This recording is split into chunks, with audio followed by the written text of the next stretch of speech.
Assalamualaikum warahmatullahi wabarakatuh. Salam Swastiastu, Namo Buddhaya, Salam Kebajikan, Rahayu, Rahayu. Yang terhormat Bu Hima, selaku dosen pengampu mata kuliah Organisasi Manajemen Industri. Di sini kami dari kelompok 8 ingin mempresentasikan penugasan terstruktur 5, yaitu lingkungan organisasi. Sebelumnya, perkenalkan, nama saya Latifa Aurel Mandani dengan NBI 112. Perkenalkan, nama saya Adinda Putri dengan NBI 118. Perkenalkan, nama saya Nathania Evelyn dengan NBI 082. Perkenalkan, nama saya Nelly Rahmatul Iza dengan NBI 099.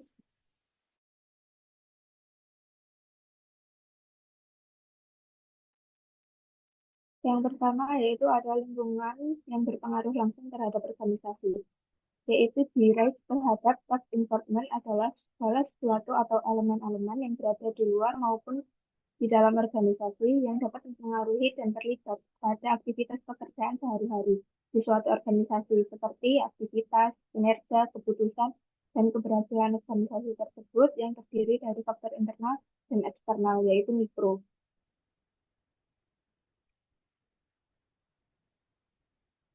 Berikut ada contoh direct terhadap tax enforcement. Yang pertama, faktor internal, yaitu pemilik. Pihak yang secara historis maupun hukum dinyatakan sebagai pemilik akibat adanya penyertaan modal, ide, ataupun berdasarkan ketentuan lainnya dinyatakan sebagai pemilik organisasi. Yang kedua ada tim manajemen, yaitu para pemilik organisasi atau perusahaan dinyatakan atau ditunjuk sebagai pengelola organisasi untuk suatu periode tertentu. Yang kedua yaitu ada faktor internal, mikro. Yang pertama, pemasok, perusahaan atau individu yang menyediakan bahan baku, komponen, atau layanan penting bagi organisasi, mempengaruhi kualitas, kelancaran operasional, dan keberlanjutan produksi. Yang selanjutnya yaitu ada lembaga keuangan, bank atau investor yang menyediakan sumber pembiayaan bagi operasional atau ekspansi organisasi. Next. Selanjutnya ada lingkungan yang tidak berpengaruh langsung terhadap organisasi, yaitu indirect terhadap general environment adalah berbagai faktor eksternal, makro, yang tidak memiliki dampak langsung pada kegiatan operasional sehari-hari organisasi, tetapi dapat mempengaruhi kondisi bisnis dan operasional secara keseluruhan, serta dapat dirasakan dalam jangka panjang pada perancangan strategi, pengambilan keputusan, dan keberhasilan organisasi.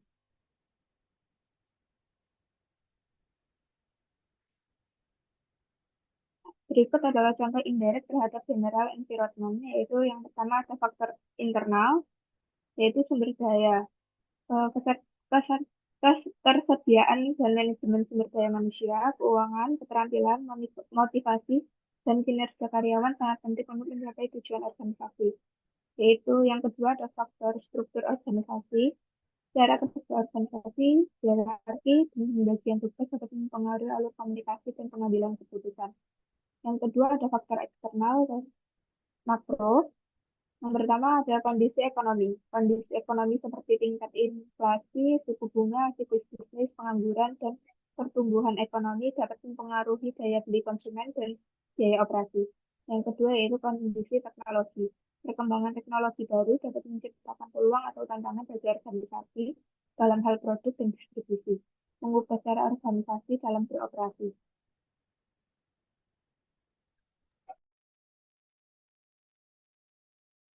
Dan selanjutnya ada pengertian lingkungan internal organisasi.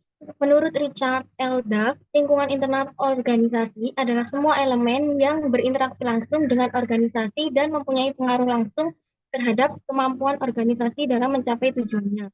Sedangkan menurut P. Robbins, lingkungan internal adalah bagian dari lingkungan yang mempunyai relevansi secara langsung bagi organisasi dalam mencapai tujuannya. Lingkungan internal adalah bagian dari lingkungan yang menjadi perhatian manajemen karena terdiri dari konstitusi kritis yang secara positif atau negatif mempengaruhi keefektifan pelaksanaan tugas suatu organisasi.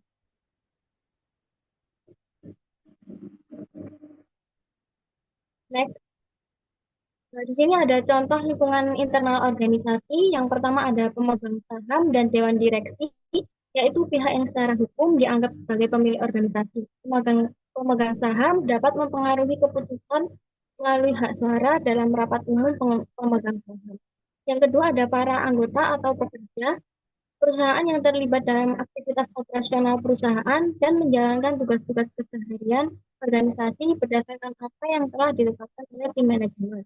Yang ketiga ada tim manajemen, orang-orang yang menurut para pemilik organisasi atau perusahaan dinyatakan atau ditunjuk sebagai pengelola organisasi untuk suatu periode tertentu. Yang keempat ada modal atau peralatan fisik.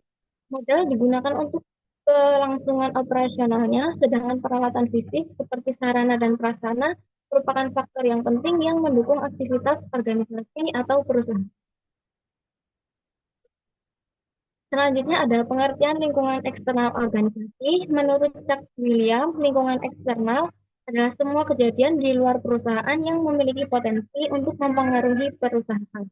Yang kedua ada menurut T. Hani Handoko mengatakan bahwa lingkungan eksternal terdiri dari unsur-unsur di luar suatu lembaga atau organisasi yang sebagian besar tidak dapat dikendalikan dan berpengaruh dalam pembuatan keputusan di dalam suatu organisasi.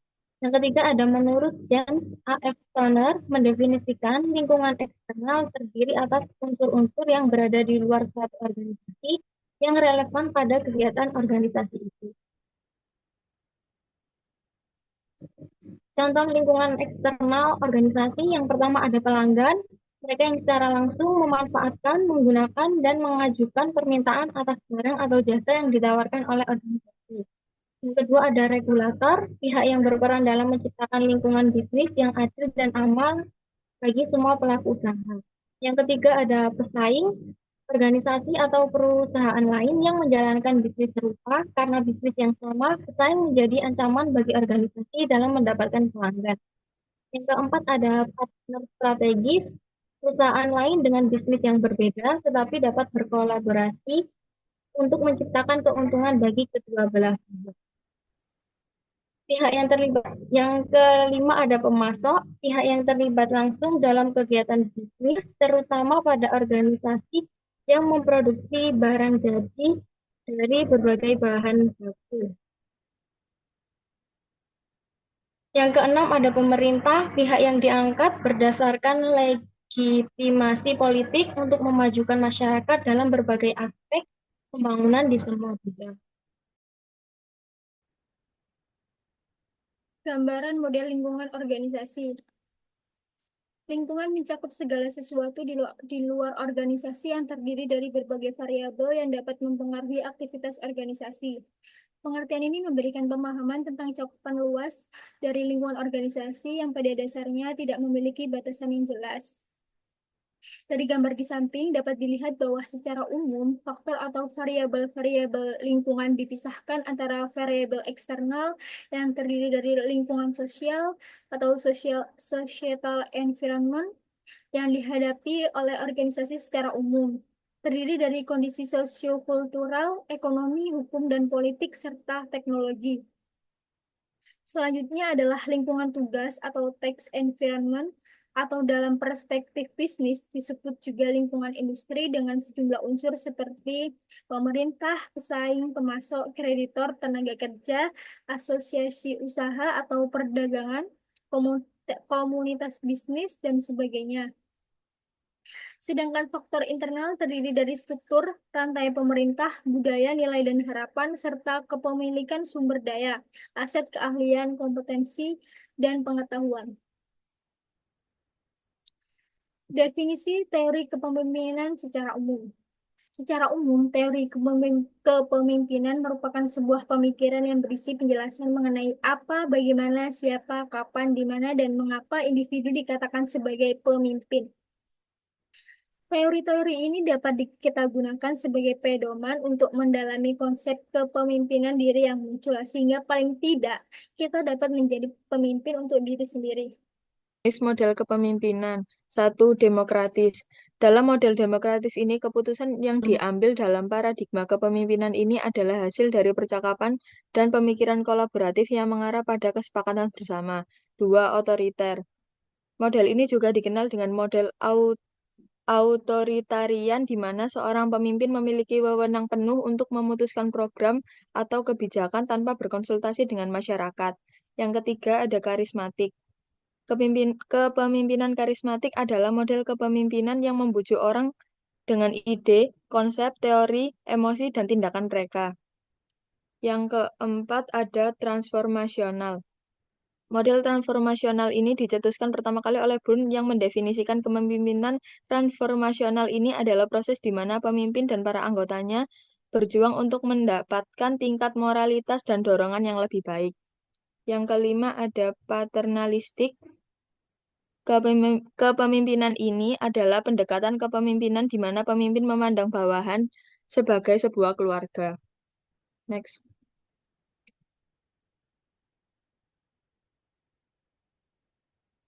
Keunggulan setiap jenis model kepemimpinan. Model kepemimpinan demokratis. 1. Hubungan antara pemimpin dan bawahan harmonis dan tidak kaku. 2. Keputusan dan kebijaksanaan diambil melalui diskusi sehingga bawahan akan merasa dihargai dan dibutuhkan perannya. 3. Mengembangkan daya kreatif dari bawahan sebagai karena dapat mengajukan pendapat dan saran. Next.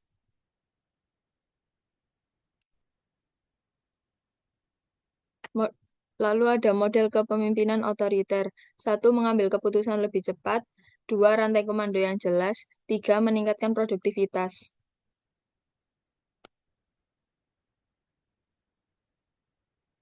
Lalu ada keunggulan setiap jenis model kepemimpinan paternalistik.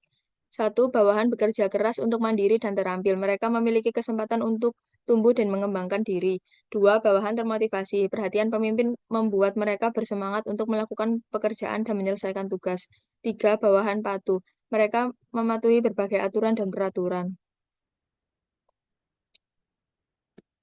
Lalu ada keunggulan model kepemimpinan transformasional. 1. Meningkatkan motivasi. 2. Menjaga integritas tempat kerja. 3. Menentukan visi dan tujuan yang jelas. Model kepemimpinan karismatik. 1. Motivasi tinggi. Pemimpin karismatik mampu menginspirasi dan memotivasi pengikutnya untuk mencapai tujuan bersama.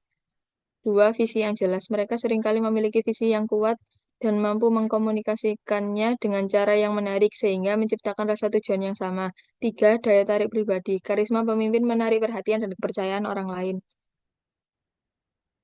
Ada pula kelemahan setiap jenis model kepemimpinan. Yang pertama ada demokratis. Poin pertama dari kelemahan demokratis yaitu proses pengambilan keputusan akan berlangsung lama karena diambil secara musyawarah. Poin kedua yaitu sulit dalam pencapaian kata mufakat karena pendapat setiap orang jelas berbeda. Poin ketiga akan memicu konflik apabila keputusan yang diambil tidak sesuai dan apabila ego masing-masing anggota tinggi. Yang kedua ada kelemahan kepemimpinan otoriter. Poin pertama adanya tekanan yang tidak nyaman sehingga mendorong anggota untuk memberontak dari sistem yang ada. Poin kedua sulit berkembang karena minimnya umpan balik. Poin ketiga minimnya inovasi dan mempengaruhi lingkungan kerja. Yang ketiga ada kelemahan kepemimpinan paternalistik. Poin pertama ada pimpinan kurang adil, pimpinan mungkin tidak objektif ketika membuat pilihan atau keputusan, pilih kasih, dan aturan yang kaku memunculkan masalah lain yakni demotivasi. Poin ketiga yaitu pimpinan menggunakan otoritas mereka untuk memaksakan apa yang menurut mereka terbaik bagi organisasi dan bawahan, tapi bawahan memandang sebaliknya. Tanpa otoritas yang memadai, bawahan sulit untuk mengubah cara pandang pimpinan. Akhirnya itu memunculkan ketidakharmonisan dan konflik di antara mereka. Yang keempat ada kelemahan kepemimpinan transformasional. Poin pertama yaitu mendahulukan tujuan jangka panjang daripada jangka pendek. Poin kedua yaitu meningkatkan potensi terjadinya kelelahan. Poin ketiga yaitu memerlukan komunikasi yang berkelanjutan. Yang kelima adalah kelemahan kepemimpinan karismatik yaitu poin pertama yaitu potensi pemimpin untuk berfokus pada hal yang salah. Poin kedua yaitu potensi untuk berlaku tidak etis. Poin kelima yaitu potensi ketergantungan berlebihan. Penerapan jenis-jenis model kepemimpinan. Yang pertama ada demokratis, yaitu sebagai contoh konkret dari kepemimpinan demokratis. Mari kita lihat kisah Vietnam. pendiri Alibaba Pat- Group, salah satu perusahaan teknologi terbesar di dunia. Jack Ma dikenal karena pendekatannya yang inklusif dalam kepemimpinan. Meskipun dia adalah pendiri dan pemimpin tertinggi perusahaan, dia selalu menanamkan gaya kepemimpinan demokratis dengan mendelegasikan kekuasaan dan memberikan kepercayaan kepada anggota organisasi. Yang kedua ada contoh penerapan jenis model kepemimpinan otoriter dalam bisnis dan organisasi di mana pengambilan keputusan harus dilakukan dengan cepat, efektif, dan di mana tugas-tugas tertentu harus diselesaikan dengan cara tertentu dengan peluang kesalahan yang terbatas. Gaya kepemimpinan otoriter paling bermanfaat bagi bisnis dan organisasi. Lalu ada contoh penerapan jenis model kepemimpinan paternalistik. Pemimpin perusahaan dengan gaya kepemimpinan paternalistik memandang karyawan sebagai pemangku kepentingan yang penting dan mengutamakan kepentingan mereka di atas kepentingan investor. Perusahaan semacam itu menjamin pekerja seumur hidup atau berusaha keras untuk menghindari PHK saat perusahaan merugi. Contoh transformasional yaitu Steve Paul Jobs merupakan CEO founder perusahaan berbasis teknologi Apple Inc. Steve dikenal sebagai pribadi yang inovatif dan cukup tegas dalam menjalankan kepemimpinannya. Contoh yang terakhir yaitu karismatik. Martin Luther King Jr. adalah seorang pemimpin karismatik yang memimpin gerakan hak sipil di Amerika Serikat. Dia memimpin perjuangan tanpa kekerasan untuk mengakhiri diskriminasi rasial dan memperjuangkan hak-hak sipil bagi warga Amerika keturunan Afrika. Terima kasih dari kelompok kami yang telah mempresentasikan penugasan terstruktur 5. Assalamualaikum warahmatullahi wabarakatuh.